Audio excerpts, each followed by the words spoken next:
telling you this? Why am I telling you this? Okay. So, I mean,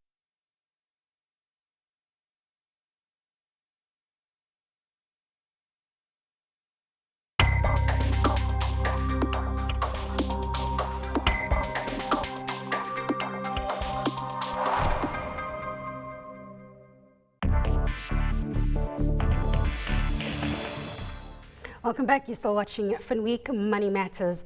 South Africa is under pressure to cut its budget deficit and grow the economy.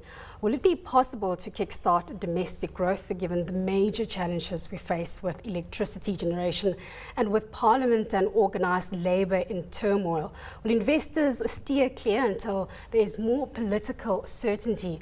Well, in studio to discuss 2015 is Beatrie Gouws. He's the Global Mobility Services and Employment Tax Advisory at KPMG. And I also have Kristia van Heerden, online editor at Finweek. And Jana, Marais, the Finweek editor, still stays us in studio. Beatrie, let me please start with you. Before we start looking ahead to 2015, tell us what were some of your key themes for this year? Thanks, Jimmy. For me, there were three things I think that stood out. The first was the employment tax incentive that started on 1st of January. It's something that took a couple of years to get up and running, and it went through quite a couple of rounds between Labour and government. But I think now that it's gotten going, there's good uptake.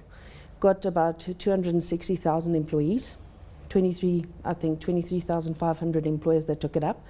And that's basically in order to create employment. So it's an incentive to allow employers to then go and say, I can take another person on board. And if you combine that with the learnership and SETA skills training, you actually have a very good way to create a pipeline for your business.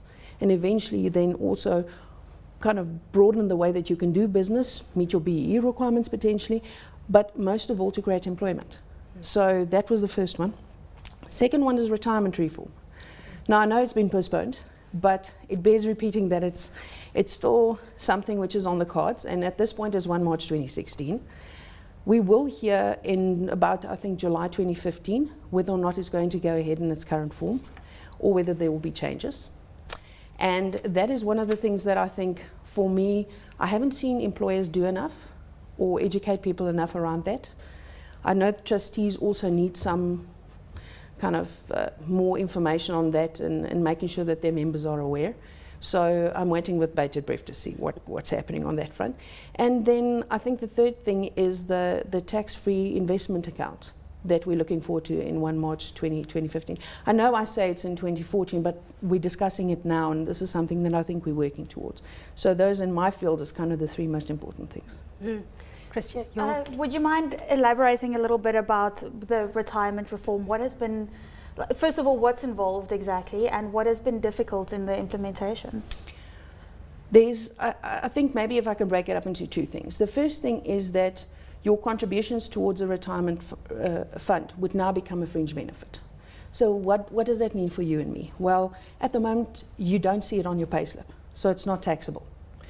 And in that sense, your employer makes a contribution, you don't see it. It's kind of magic money that gets accumulated somewhere. And I think that's also the reason why it's quite easy for people when they leave a job to take the money, because they didn't feel the pain of putting it in, because they didn't actually see it. So now it's going to be a fringe benefit, but you're going to get a deduction also of your and your employer's contribution up to a certain maximum. And that is 27.5% of your entire remuneration, what is the higher of remuneration or taxable income, or 350,000. So what that would do is two things. First of all, it provides a cap, which is not currently in existence, on the high end of the contributions to retirement funds. So for example, if I contribute currently 15% of my entire income to a retirement annuity fund, say I'm not formally employed, I run my own business, 15% of 50 million, a lot of money. And at this point, there's a tax incentive for that. So that cap is extremely important. But at the same time, making this part of the system that people actually physically see the contributions going in, that makes the system a lot easier for people to see what's happening, because then you can align pension funds, provident funds, retirement annuity funds. If you want to explain to a person today, what are you contributing to? A provident fund. Okay, let me explain the tax to you. pension fund. Let me explain the tax. It's difficult. The moment that you have alignment, all of these three should look broadly the same. And that's where the Provident Fund changes come in. Provident Fund changes, currently, you can take your money when you retire, you can take a lump sum immediately, which is all nice, except when it runs out. Tax-free if you take that lump sum? No, it's taxable. Okay. It's taxable in its entirety. Whether you take an annuity or a lump sum, it's taxable. The lump sum is just taxed at a different tax rate. It simulates the tax on the marginal rate that you would pay on an annuity, but it's a different tax table. So the problem with the Provident Fund at the moment is people run out of money. So in order to align everything, now every person contributing to a Provident Fund, an individual, would also get a tax deduction, but similarly, when they take the money out, they would need to annuitize. However, in this particular case, in order to, and please note this is on retirement, and I'll get back why this is important. Because it's on retirement, people then need to purchase an annuity, but also they've planned, right? So you thought you were going to get a lump sum. So there's a very long sunset built in. So for people 55 and older, contribution to the retirement fund, they will not need to annuitize at all. People under the age of 55, they will need to annuitize, but only the money that they bring in after 1 March, whenever, at this point. And only to the extent that whatever that money is plus the growth they're on exceeds 150,000. So it's kind of a, if you say how old is the youngest person in a Provident Fund, 20 years? About a 40, 50 year sunset. It's for government normally cliff edge. Today it's like this, tomorrow it's like that. It's a very long sunset. So that was brought in order to enable people to plan better and so on, and not to create too much of a disruption. The problem came in. People understood that this means pre-retirement, that the pre-retirement preservation is going to be changed. Now there's discussion on that, but it's not on the cards just yet. Beatrie, how is this likely to unfold into the year 2015 as we look ahead? Well, at this point, we're waiting for the decision around about July. In July, between COSATU and government, I think the decision will be made as to how this will go ahead. In the legislation, it says 1 March 2016, but the discussions will then decide whether it will go ahead as is currently the plan, or whether it'll only go ahead in 1 March 2017, or then if at all in its current format. Because Labour's concern, I think, on that point is Labour would like social security to be in before anything else happens on this front. Whereas I think from the other point of view, it's when you work with legislation, it's an incremental change. People need, if I can just take an example, we halted this whole process. This whole process in the country was halted because of a misunderstanding. It's not pre-retirement preservation which is being affected, it's retirement. And only for people long time into the future. So it's complex. If you want to change things, you don't do it overnight, you do it over a period. So I don't know to what extent it's possible to halt everything and to do one massive change as opposed to incrementally. Let me just get a quick comment from you, Kristia, and perhaps Jana before we wrap up. Fortunately, it seems as though we've really been going through this. So the big thing for me, and the hopefully not incremental reform that I'm looking forward to in 2015 is the tax break on investments under 30,000 Rand a year.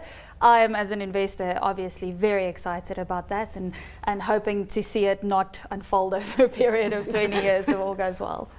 Well, I'm not such an optimist, I'm afraid. My concerns are more negative. I think for me, what I'm looking forward to getting information on is to see in the budget what, how they plan to balance the books, and if we'll see tax increases. And for me, retirement still feels a far way away, so I don't stress about it too much, which is obviously also a mistake on my part. But I mean, do you think we'll see increases in individual tax rates come the budget? I think it's likely, unfortunately. I think for most people, that's the one thing that you very much look forward to around budget time, if you're not in kind of our fields. You want that little bit of change in your pocket, and the inflationary kind of increases usually mean that there's an adjustment. And in this particular year, where do you get money? Well, I don't know if we're going to see inflation adjustments, and there's a possibility because I've seen mentions in the medium-term budget of making the tax system more progressive. So is there a possibility of a super tax?